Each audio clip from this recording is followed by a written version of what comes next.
If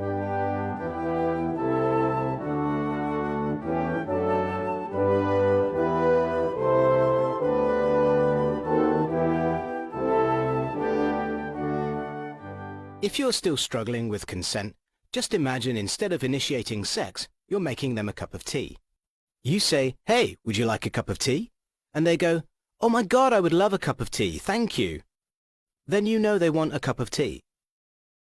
If you say, "Hey, would you like a cup of tea?" And they're like, I'm not really sure. Then you can make them a cup of tea, or not, but be aware that they might not drink it. And if they don't drink it, then, and this is the important bit, don't make them drink it. Just because you made it doesn't mean you're entitled to watch them drink it. And if they say, "No thank you," then don't make them tea. At all. Just don't make them tea. Don't make them drink tea. Don't get annoyed at them for not wanting tea. They just don't want tea, okay? They might say, "Yes, please, that's kind of you." And then when the tea arrives, they actually don't want the tea at all. Sure, that's kind of annoying as you've gone to all the effort of making the tea, but they remain under no obligation to drink the tea. They did want tea, now they don't. Some people change their mind in the time it takes to boil the kettle, brew the tea, and add the milk. And it's okay for people to change their mind, and you are still not entitled to watch them drink it.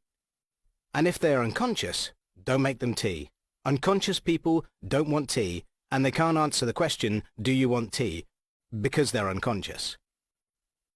Okay, maybe they were conscious when you asked them if they wanted tea, and they said yes, but in the time it took you to boil the kettle or brew the tea and add the milk, they are now unconscious. You should just put the tea down, make sure the unconscious person is safe, and this is the important part again, don't make them drink the tea. They said yes then, sure, but unconscious people don't want tea. If someone said yes to tea, started drinking it, and then passed out before they'd finished it, don't keep on pouring it down their throat. Take the tea away. Make sure they are safe, because unconscious people don't want tea. Trust me on this. If someone said yes to tea around your house last Saturday, that doesn't mean they want you to make them tea all the time. They don't want you to come around to their place unexpectedly and make them tea and force them to drink it, going, "But you wanted tea last week," or to wake up to find you pouring tea down their throat going, "But you wanted tea last night."